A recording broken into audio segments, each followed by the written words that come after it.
Planning to build a fence? Don't let simple mistakes cost you time and money. Here are 10 common fencing errors and how to avoid them. Not checking property lines. Before you dig, make sure you know where your property lines are. A misplaced fence can lead to legal disputes. Ignoring local regulations. Every city has different regulations. Check local codes to avoid fines and forced removals. Choosing the wrong material. Pick a fence material that suits your climate and maintenance preference. Wood, vinyl, metal, choose wisely. Skipping post depth. Fence posts should be buried at least 2 to 3 feet deep, or 1/3 of the total height, to prevent leaning or collapse. Poor gate placement.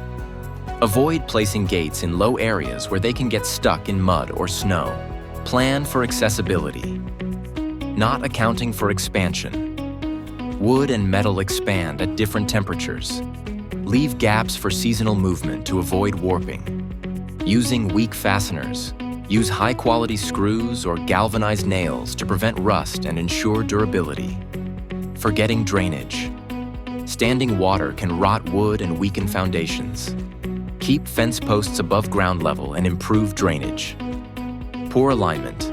A level and straight fence not only looks better but also lasts longer. Use a string line to ensure perfect alignment. Installing a fence isn't as easy as it looks. If you're unsure, hiring professionals can save you from costly mistakes. Avoid these common mistakes and get your fence done right. Contact CanFence Inc. today for expert installation.